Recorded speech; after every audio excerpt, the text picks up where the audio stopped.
안녕하세요. 책 어떤 삶들 외에 기타 등등을 읽고 있는 읽는 사람입니다. 지난주에 제가 업로드를 못했었죠.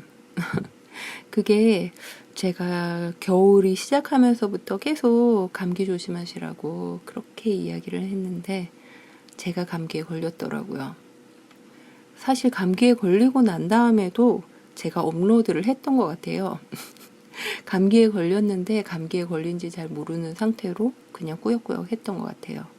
그러다가 뭔가 이제 후각과 미각이 마비되는 것이 느껴지면서 후각과 미각이 상실된 것을 인지를 하고 그러면서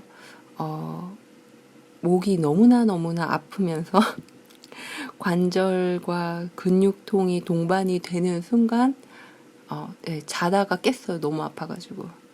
그 순간 내가 감기에 걸렸구나 하는 깨달음이 확 왔어요. 그게 이제 지난주에 12월 달 시작하면서 그렇게 됐는데 그러고 난 다음에도 그 전에 녹음했던 게 있으니까 이제 편집을 해가지고 올렸었죠. 근데 올리면서도 지금 다시 들어보니까 그때 이미 감기 기운이 있어가지고 되게 맹맹거리고 있더라고요. 근데 그때는 몰랐어요. 그게 이상한 상태라는 걸. 이번에 이제 그 감기에 걸리고 난 다음에도 녹음을 해놓은 게 있었기 때문에 제가 나 감기에 걸렸구나라는 인지와 녹음 사이에 약간의 텀이 있어가지고 녹음해놓은 걸 편집을 해가지고 올리려고 이렇게 하다가 감기에 걸렸다는 걸 아는 상태에서 그걸 들어보니까 이거 너무 심각하게 맹맹거리고 있더라고요. 그래서 그냥 펑크를 내게 됐습니다. 펑크를 내면서 이제 공지를 써야 될 것 같아서 어디에 공지를 쓰나 막 찾아봤는데 구독자가 한 줌도 되지 않는 저 같은 사람에게 공지는 허락되지 않더라고요. 네이버 캐스트에는 공지를 올릴 수 있는 공간을 제가 못 찾았고요. 유튜브에는 구독자 수가 너무 적으면 커뮤니티를 열어주지 않습니다. 저도 이번에 알았어요. 그래서 공지를 하지 못하고 펑크를 내게 됐습니다. 기다리는 분이 많지 않았을 것 같긴 하지만 그래도 기다리게 했다면 죄송합니다. 그러면 원래라면 이제 다음 주에 올려도 상관이 없기는 하겠지만 그렇지만 다음 주에 제가 올해 안에 어떤 삶들을 정리를 하고 싶었기 때문에 다음 주에 올려드리고 싶은 이야기를 들으시려면 자두 사건의 판결문을 알아두시는 게 조금은 좋을 것 같아서 급하게 부랴부랴 지금 녹음을 하고 있습니다. 원래 이 사건 판결문을 책에다가도 수록을 할까 생각을 했었어요. 그랬는데 판결문 자체가 조금 어렵기도 하고 또 여러 개의 법령이 연결되어 있는데 종이책으로 이걸 실었을 때 독자분들이 그 판결문의 조문을 찾아보시는 게 법령을 찾아보시는 게 좀 번거로우실 것 같아서 여러분 찾아와 주세요 이런 마음으로 씻지 않았는데 생각해 보니까 그렇게 해두면 읽어보실 분이 많을 것 같지는 않더라고요. 그래서 그냥 이번에는 한 분이라도 보셨으면 하는 마음에서 읽어두려고 합니다. 그러면 지금부터 읽어보도록 하겠습니다. 이 사건은 2019 고단 2803 동물보호법 위반 재물손괴라는 제목이네요. 이걸 제목이라고 불러도 될지 모르겠어요. 그리고 이제 검사와 변호사, 피고인에 대한 정보가 있고요. 판결 선고 2019년 11월 21일 주문 피고인을 징역 6월에 처한다. 이유 범죄 사실 범죄 사실이 조금 길고 내용이 구체적입니다. 그래서 어떤 분께는 조금 충격일 수도 있을 것 같아요. 그렇지만 읽어보겠습니다. 피고인은 일정한 직업 없이 고시원에서 혼자 생활하면서 평소 산책하러 다니는 경의선 숲길에 고양이가 너무 많고 갑자기 튀어나와 놀라게 하기도 하고 다리를 물기도 하고 고양이를 좋아하는 사람들이 통행로를 막아가면서 고양이에게 사료를 주어 불편을 겪는 등 고양이에 대한 거부감을 가지고 있던 중 사료에 세탁세제를 섞어 고양이에게 먹여 골탕을 먹이는 등 고양이를 학대하기로 마음먹었다. 누구든지 동물에 대하여 목을 매다는 등의 잔인한 방법으로 죽음에 이르게 하는 행위, 노상 등 공개된 장소에서 죽이거나 같은 종류의 다른 동물이 보는 앞에서 죽음에 이르게 하는 행위 등을 하여서는 아니 된다. 그럼에도 불구하고 피고인은 2019년 7월 13일 8시 2분경 서울 마포구 경의선 숲길 내 피해자 A가 운영하는 B 레스토랑 앞 산책로에서 그곳 테라스 화분에 있던 피해자가 기르는 시가를 알 수 없는 고양이 자두를 발견하고 미리 준비해간 세탁세제를 섞은 사료와 물을 주었으나 고양이가 먹지 않고 거부하며 피고인을 피해 테라스 안으로 들어가려고 하자 피해자가 기르는 다른 고양이가 보는 가운데 갑자기 손으로 고양이 자두의 꼬리를 움켜쥐고 들어올린 후 수회, 땅바닥과 테라스 벽 등에 내리찍고 바닥에 늘어진 고양이 머리에 세제를 섞은 물을 뿌려 고양이가 움찔거리자 발로 고양이 머리를 수회 3개 짓밟아 죽인 후 고양이 사체를 화단의 구석진 곳에 버렸다. 이로써 피고인은 잔인한 방법으로 공개된 장소에서 같은 종류의 다른 동물이 보는 앞에서 동물을 죽음에 이르게 하는 행위를 함과 동시에 피해자의 재물을 손괴하였다. 그리고 이제 증거의 요지가 쭉 이어집니다. 피고인의 법정 진술이라든가 신문조서라든가 피해자의 경찰 진술조서 뭐 이런 것들이 쭉 이어져요. 이 내용은 이제 판결문 보시면 아실 수 있을 거예요. CCTV 영상 자료라던가 뭐 탄원서 이런 것들 그런 것들이 있습니다. 그 다음에 법령의 적용 1. 범죄 사실에 대한 해당 법조 동물 학대의 점 동물보호법 제46조 제2항 제1호 제8조 제1항 제1호 제2호 여기에서 이제 이 사건이 2019년에 있었고 이 판결도 2019년에 있었는데요. 이때 당시에 적용된 동물보호법은 법률 제15502호입니다.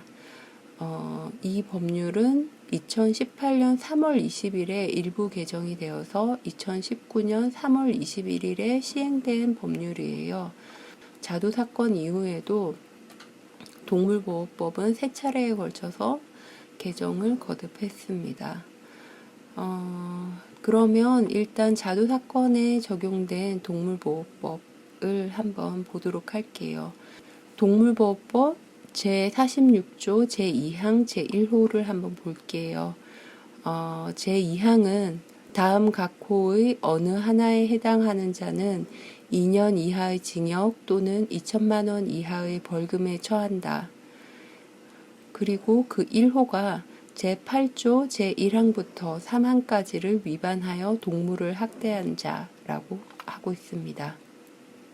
그러면 이제 8조 1항과 2항, 3항을 봐야겠죠. 동물보호법 제8조 동물 학대 등의 금지에 관한 법률입니다. 그리고 제1항 누구든지 동물에 대하여 다음 각 호의 행위를 하여서는 아니 된다. 1호 목을 매다는 등의 잔인한 방법으로 죽음에 이르게 하는 행위. 2호 노상 등 공개된 장소에서 죽이거나 같은 종류의 다른 동물이 보는 앞에서 죽음에 이르게 하는 행위. 그리고 3호는 자두 사건과는 상관이 없습니다만 고의로 사료 또는 물을 주지 아니하는 행위로 인하여 동물을 죽음에 이르게 하는 행위입니다. 아마 이 녹음을 쭉 들어오신 분이라면 한 번은 들어보셨지 않을까 싶은 내용이네요. 네, 그래서 이제 이 적용된 법령은 이렇게 이런 행위를 해서 동물을 죽음에 이르게 하였을 경우 2년 이하의 징역 또는 2천만 원 이하의 벌금에 처해질 수 있다라는 내용입니다. 그리고 이제 재물 손괴의 점, 형법 제366조이고요. 이건 재물 손괴 등 타인의 재물, 문서 또는 전자기록 등 특수 매체 기록을 손괴 또는 은닉, 기타 방법으로 기효용을 해한 자는 3년 이하의 징역 또는 700만 원 이하의 벌금에 처한다 라는 내용입니다. 그 다음에 이어지는 게 상상적 경합이라는 부분이더라고요. 저도 이게 무슨 얘기인가 뭔가 상상할 수 있는 또 다른 여죄를 찾는 이야기인가? 라고 했는데 그건 아니었고요. 형법 40조와 50조에 나와 있는 내용인데 한 개의 행위가 수개의 죄에 해당하는 경우에는 가장 중한 죄에 정한 형으로 처벌한다 라는 내용이라고 합니다. 그러니까 자두 사건의 피해자는 동물 학대와 재물 손괴라는 두 가지의 죄를 저질렀는데 둘 중에서 더 중한 죄에 대한 형을 처벌받게 된다는 내용인 것 같아요. 그러고 난 다음에 형을 선택할 때 징역형을 재판부에선 선택을 했습니다. 피고인은 그렇다면 이 건에 대해서 어떻게 주장을 했나 주장을 보면요. 이 사건 고양이는 피해자의 소유라고 보기 어렵다. 2. 피고인은 이 사건 고양이를 이른바 주인이 없는 길고양이로 생각했기 때문에 재물 손괴의 고의가 없었다. 라고 주장을 했습니다. 앞에서 보셨던 두 개의 죄, 이제 동물학대와 재물 손괴의 죄의 이제 처벌을 보면 재물 손괴는 700만 원의 벌금, 3년 이하의 징역이었고 동물학대는 2천만 원 이하의 벌금 혹은 2년 이하의 징역이었어요.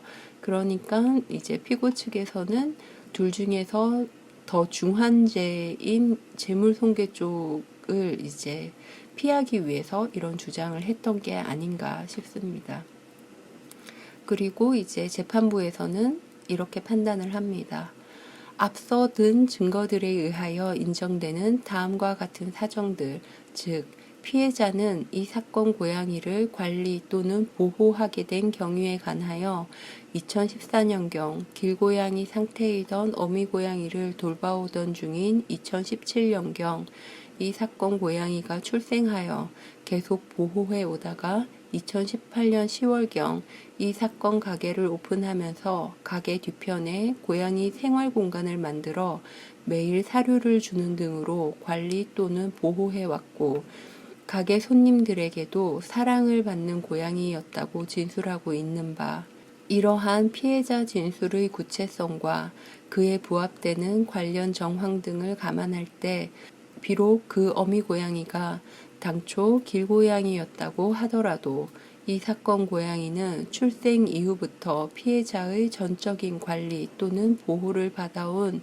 피해자 소유의 고양이라고 봄이 타당한 점, 범행 이전 이 사건 고양이가 가게 테라스 내의 화분 위에 웅크리고 앉아 있었고 테라스 앞에는 가게에서 기르는 고양이들에 대한 안내 간판이 세워져 있었던 정황과 아울러 피고인도 종전에 이미 범행 장소에 대하여 맥주를 파는 술집으로 인식하고 있었고 범행 직전에는 가게 맞은편 벤치에 앉아 고양이를 발견하고 사료에 세제를 섞는 등 범행 준비를 하였고 범행 이후에는 범행으로 인해 쓰러진 앞서 안내 간판을 스스로 세워둔 정황 등을 감안할 때 피고인의 입장에서 보더라도 이 사건 고양이는 가게에서 관리 또는 보호되는 고양이로 인식할 수 있는 상황이었다고 보이는 점.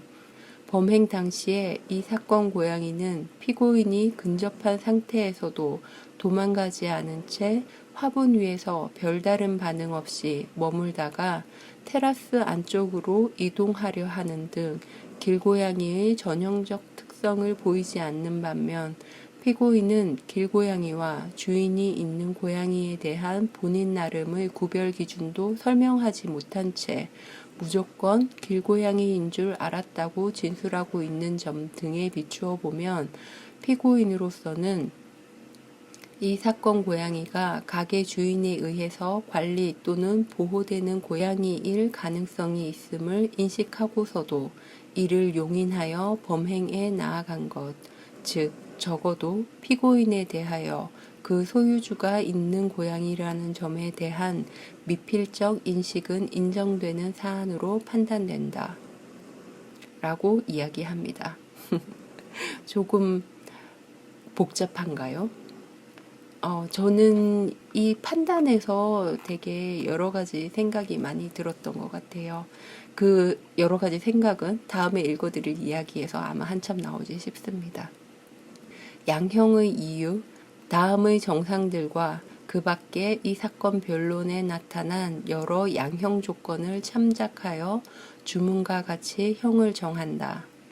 불리한 정상, 이 사건 범행 수법이 매우 잔혹하고 피고인에게서 생명 존중의 태도를 찾아볼 수 없었던 점, 단지 고양이에 대한 거부감이 있다는 이유로 아무런 위해도 가하지 않는 고양이를 학대하는 등 그 범행 동기에도 비난 가능성이 큰 점, 무차별적으로 고양이를 학대하려는 의도를 가지고 미리 세탁세제를 섞은 사료를 준비하고 범행 이후에는 범행에 사용된 물품을 수거하고 태연히 현장을 이탈하는 등 그 범행 전후의 정황도 좋지 않은 점, 가족처럼 여기던 고양이를 잃은 피해자가 극심한 정신적 고통을 호소하고 있고 피해자로부터 용서받지 못하고 있는 점, 이 사건 범행으로 인하여 사회적 공분을 초래하기도 한 점, 유리한 정상,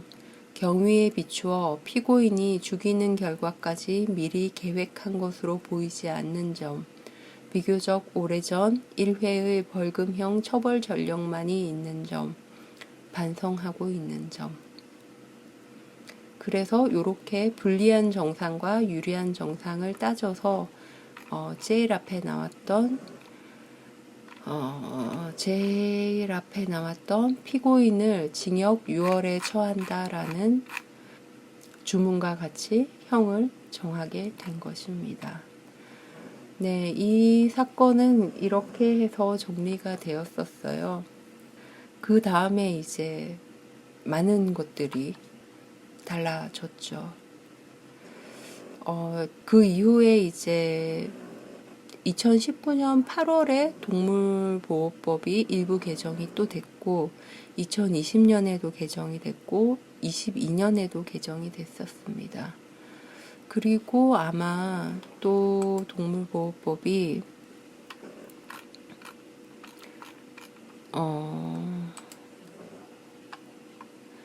4월 달에 다시 또 시행이 될 개정된 동물보호법이 시행이 될 예정입니다. 과거의 동물보호가 특정 사람들만이 하는 그런 일이었다면 이제 법률의 방향은 모든 사람이 동물을 보호하고 구조하고 생명을 존중하는 방향으로 나아가야 한다라는 식으로 가고 있다고 저는 법률을 읽어가면서 이해를 했습니다.